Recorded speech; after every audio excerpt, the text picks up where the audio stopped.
All right, so we just had a moment to come in. Nice packed room, very good. So we're going to straight into our next talk on the Marketing Marvels track.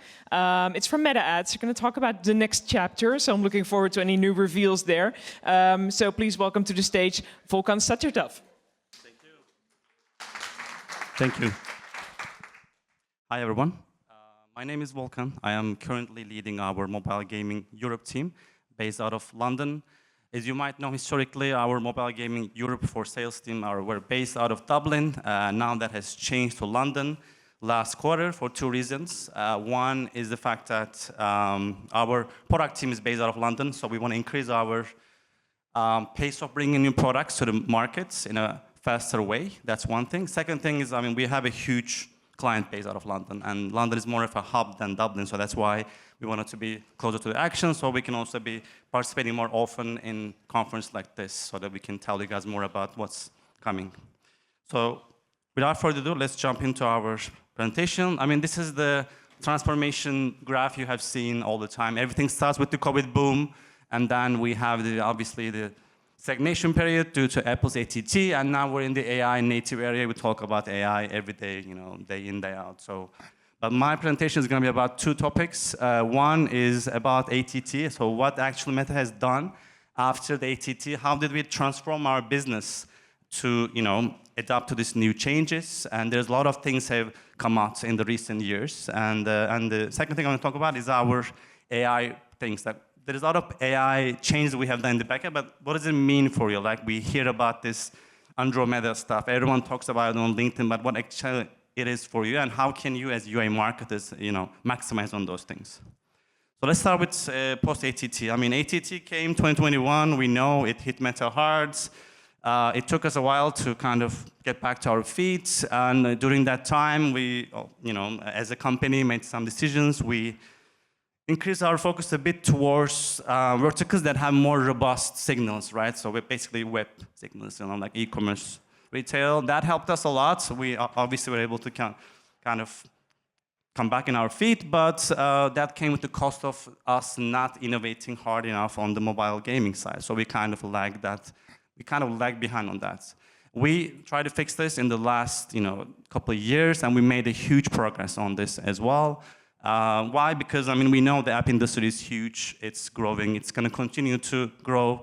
Downloads are down, yes, but the revenues are up. These are the IAP revenue, but IA, I think, is also up by like 6-7%. So obviously, you guys are monetizing your users in a better way, but you have higher targets. It's now you have obviously a lot of networks you work with, and you're not just competing with your mobile gaming genre. You're competing with the apps, you're competing with short drama, so you're basically competing with this user attention, right? So it's not easy. So you also have, hard KPIs. So we as Meta, brought some solutions to tackle this problem. So I want to summarize our solutions in two pillars, basically. One is performance and one is measurement. So as you can see also here, after ATT, our pace of bringing new products to the market have significantly improved, and in 2026 it's going to be even much better. And we will talk about these changes, not all of them, but the biggest ones that's more relevant for you. So let's talk about measurement. So on the measurement side, everything started with AEM. So it's basically our way of counting, both for iOS users, both opt-in and opt-out users' data, right? Both for measurement, reporting, optimization, all those. So this is kind of our first step to go back to ATT. So that was our first approach, bringing back AEM. So AEM was, again, it gives us the ability to report real-time conversions, optimize on real-time things. You can get more data, more granular data, and you can optimize more than just one day that Scam was actually forcing you to. And now also we are supporting view-through reporting as well with AEM, so you can see not just click-through, but also view-through reporting as well. So and again, we see the result with AEM, you don't even have to create the AEM campaigns. All you need to do is just make sure the signals you send to Meta are AEM eligible, meaning like you guys are sending us parameters that we need to be able to count those opt-out events. And as soon as you do that, you already get the incremental value, because if you don't, then there's no way for us to optimize on those opt-out users. And opt-in is usually around very like 20% or something for mobile gaming in general, so it's not much data there. And the second thing we've done, once we have built our AEM models, once we have built our ability to optimize on opt-in and opt-out, we put that data in your source of truth, because Ads Manager is not the place that you guys normally look at. I mean, you look at MMPs because that's where you can compare different networks, and we made sure that AEM technology also works for MMPs as well. So that's the second thing we have done. During that time, we also brought Engage View attribution. Why? I mean, Engage View is something that can easily be missed because for mobile gaming, view is not seen as like a very high quality conversion, but for Engage View, it's a bit different, especially for a platform like Meta. Because Meta is a social problem, right? I mean, people are really engaged with the content that they are, seeing. They don't want to leave the app. They want to stay in the app. They want to just see what's next, right? But even in those cases, they're engaging with the video for like 5 seconds, 10 seconds. But these things are not measured if you, don't activate the right things in your MMP. So Engage View is very, very important if you really want to understand the impact of Meta for your, MMPs and also Ads Manager as well. And it's basically what it is whenever a user watches the ads for more than 5 seconds in the Instagram, Facebook, we send the Engage View claim. And then this is both reported separately, so you can actually break down in MMP, also in your Ads Manager as well, and then you can see it as well. One thing maybe you haven't know is that the Engage View claims are treated same as the clicks for MMPs. This was something that was not there, but we kind of, I think, lagged behind there a bit because this was the same across the board for other networks. But this is also for Meta is the case. The Engage View claims are now as clicks, but you can still see the breakdown in your MMPs. And all you need to do is you just have to turn on the Engage View toggle in your MMP, and then you should start seeing the improvements as well there. I mean, it's also the data tells us for Epsilon that we see the view attributions are booming across different genres as well. So it's not just us talking about this; it's happening everywhere. So make sure that you turn on these features to make sure again you fully understand Meta's performance. The last thing we did on the measurement, obviously, we brought back our AMM solution. So this was the one thing that we've been asked a lot from everyone because this was your ability to pull user-level data, and then you build your own user-level cohort, right? So this was deprecated after ATT, but we brought it back recently as well, so you can, again, see more data, and you can see the long-term journey of your users. So that's what we've done for measurement, but measurement doesn't mean anything unless we really, improve the performance of our campaigns, of our products. So let's talk a bit about performance side. One important thing we have done is we improved our alignment with the MMPs. So whatever is a new user definition for you in your MMP, is it 90 days? Is it 180 days? So whatever that number is, we now pull that number from your MMP and we feed it into our system. Why? Because we heard from our clients that there's a gap between MMPs and Ads Manager. Obviously, that makes the Ads Manager numbers a bit less reliant, so that you're like, I don't trust the Ads Manager numbers. That also doesn't work well for our algorithm as well. So we are trying to minimize the gap between MMPs and our own attribution algorithm. So we have done tons of improvements there. You don't have to do anything to to make use of these. It's just these things get pulled in automatically. Another thing is that the way we work with the MMPs is the claim system, right? So whenever an install happens, MMP sends these claims to all the SRNs, like, do you have a click, do you have a view? And then what we do, obviously, we respond with an answer. So there were some gaps there as well, but we made sure that we close those gaps, and we're still closing those gaps as well, by the way, in 2026. Again, this is something you don't need to do anything. This is us fixing things in the backend so we can have more alignment with your source of truth. This is one of the biggest things we have brought into the market. This is the value optimization product. So this was the product that's been used the most by the mobile gaming people because this is the best way to access those purchasers on the platform. And we made two big improvements on the value optimization product Q4 last year. One came in November, one came, I think, around the beginning of Q4. It works much, much better. The numbers here, we've seen that it brings 30% more higher ROAS than it was before. And our aim is to actually make the value optimization product that we have now, like the market's best product in 2026. But there's already huge improvements. So if you haven't tried already, you should definitely, especially if you're on the IAP side. On the IAA side, we built our own IAA product, so you don't have to hack our purchase event to send us the IAA revenue. You can use this one. It only now works for Android. We're testing it for the iOS as well, but this is also going to be fully available, I think, somewhere in the Q1 as well. So, and we also already start seeing good numbers with this. I mean, we have the case study with Voodoo. We were able to improve their day 7 ROAS by 2.6. And we dropped their cost per installs by 80%, which is really, really huge, huge numbers. Also, we are investing more money on our formats. Playables is one thing we keep hearing from our clients. Like most of our clients' ads, they're mostly playables. Like almost 60-70% of their ads are playables. So we also want to make playables work for us as well. So we are improving our load time. We expand the playables to other placements as well at Meta. So it's not just Audience Network, but we're also expanding to Reels and Stories because I mean, Reels is the most where the people are, right? So we need to make sure that playables also work there as well. Second thing is the partnership ads. This was not working for mobile app install. Now it is. It's also something that can be easily missed by mobile marketers because they think it's maybe more like for e-commerce or retail, but it's actually not. Why? Because it gives you the ability to show a very authentic, organic-looking content. And it's easy, right? I mean, you just have an agreement with your creators. They do the content, and you just boost the content, and you already get these good numbers. And it also helps you access new kind of audience as well. So the audience that you don't normally reach out to using your normal video ads, you get to access a new audience as well, but just by using this ads. SK overlay, this is again to kind of have a less friction and the iOS devices, one less click to install the ads, again, because users are very engaged. We don't want to interfere with that. And watch and install is also a similar format as well. And deferred deep links was also something we have deprecated after ATT. Now we brought it back.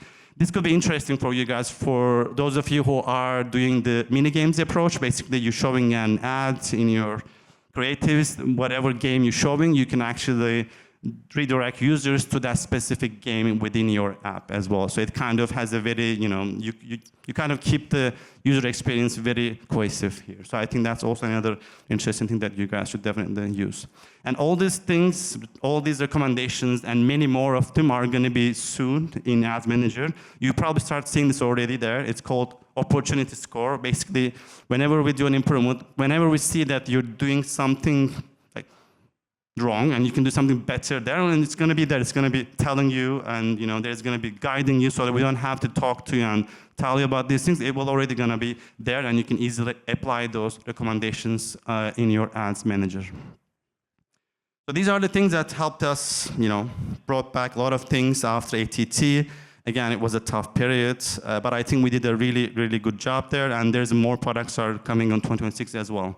So besides those products, we also invest heavily on the AI approach. What's our AI algorithm? How can we improve? We also spend a lot of time on that as well.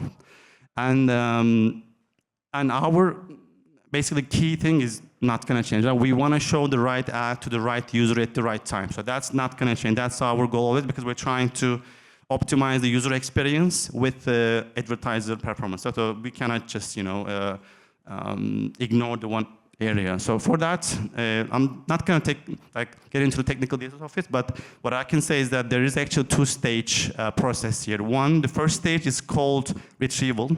So let's say you're a user, you are going through your Instagram feed, and there is millions of choices that you can see an ad from, like there are millions of advertisers who want to show you an ad. So first step is the retrieval, where it's basically done by Andromeda, is basically it filters out those millions of ads, only a few thousand. And then there comes the second stage, which is called ranking. So what ranking does is basically it ranks all those ads in a way that we think most, useful for the user, also most, which ads is going to be the most performance-driven for the advertiser. And that has been done by the GEM. It uses the meta-lattice and sequence learning. Just to give like a couple words about both of things, I think meta-lattice, you can think of it like it's our way of unifying our different optimization models into one. Basically, if you're optimizing on AEO, on VO, on other things, we make sure that all those optimization models talk to each other. So like if we're optimizing for purchase, obviously there are some clicks happening before that, but the system doesn't go after the users who have most clicks, but it needs to go after users who have actually purchases. So we are like improving the alignment between different models, so the system doesn't think that click is a purchase. It's not. It's actually a lot more than that. And the sequence learning is actually our way of seeing what the users have done pre and post ad as well. So this is, I think, one thing you can do here to maximize it is that you make sure you send us all the events that users are doing in your app. So it's not just install and purchase, right? That's what we see usually. We see install and purchase event, but the rest is usually doesn't come, or you send us some custom events. But make sure you send us all the events in the user funnel so the system actually learns those things, and it can actually improve the performance. But let's talk a bit about Android, because that's the one thing I think that has been in the, everywhere, and it's been discussed. What does it mean for you? Like, how can you maximize on this retrieval stage? How can you make sure that you can do to kind of improve the impact of this in your day-to-day campaigns? Answers is creatives. I mean, this is something we've been saying, I think, maybe for a lot of time. It's not new to you, probably, right? I mean, everybody's saying this, but I can say this confidently for this new algorithm. 50% of all of our auction outcomes can be attributed to creatives. So the good creative will give you a good performance. That's the reality of Meta. You have to do better on the creative side. And why? Because creative becomes, again, the new targeting for us. Because there's less and less levers you can play on the Meta now. Like everything is AI, everything is controlled by the broad campaigns. There's not many levers you can play. So the one lever you can play is creative. So you have to do your best to be able to, target your users. And the more, but it's not just about any creative. It's not, the name of the game is not about iteration, but it's more about diversification. So let me give you an example. Like if you have a good creative that works really well at Meta, and then you have a red button there, and you change the red button to a blue button, and you put it as a new creative. So the system is now smart enough to tell that that's not a new creative. It's just a simple, slight iteration of the previous one. And it will not go to a new audience. So what you need to do, you need to truly diversify your creative. And it's easy to do that. I mean, there's a lot of AI tools out there. You can just create AI hooks, and you can just connect that to your gameplay. And there you go. You already have a new diverse creative. You can do like testimonials, street views, like different kind of things as well. Again, it's very easy with the AI to do those things. So you need to kind of tap onto those. And okay, but how are you gonna know if you're doing a good job or a bad job? Are your creative diverse enough or not? Well, you can see all those things in Ads Manager soon as well. So for example, we have a new thing coming up called creative similarity. So you can see how similar your creatives are, how diverse they are, what you need to do there. You can see the fatigue, so how fatigue your creative. So basically means like people are just tapping out of your creative. They don't want to see the creative anymore. So you need to change them, right? So you can see those things soon. And the theme insights. That was one thing that's been asked to us a lot. Like, tell us what's going on in your platform. What are the top themes? What kind of hooks that we can do to kind of, make sure that we are getting the high click-through rate and high performance. All those things are also coming to Ads Manager as well. Okay, you do a good job with the creatives. Amazing. You have a really high, diverse creatives. You're doing everything great, but still somehow the system keeps going to the old creatives all the time. It doesn't give chances to the new ones, right? And we also hear this a lot from our clients. So basically, let's talk about it. So this is basically how you do your testing at the moment, right? You have a sandbox campaign. You put there, 150 creatives, and then you choose like the top 10, right? And then once you see those top 10, you put them into your BAU campaign, and then you're hoping that it's gonna be, scaling. But that usually doesn't work because the learnings are not being carried from that campaign to other, and then the system will still gonna go and try to scale the old ones again, and then obviously with the fatigue creatives, you're gonna get a bad performance. Now there's a new way of doing creative testing, which is basically you can create a new test budget in your BAU campaigns, and you can set up a budget so that system pushes impressions to those creatives, so that it learns for sure that there is no doubt about that. And at the end of this budget has ended, if the creatives are not good enough, that means they were not good enough to begin with. So you don't have this idea of system not giving the new creatives enough chance. That kind of a question is no longer there. So for my takeaways, I have 2 minutes. For my takeaways, you have to unlock AEM again. This kind of what makes us go back to ATT times. We have a better alignment with your source of truth. So the gap between MMPs and ads manager are going to be closing. If you haven't done value optimization test in the last 2 months, do it. You'll see it yourself. It works much better. And you gotta play the creative game. You gotta have the diversification in your creatives. That's the only way to be successful at Meta.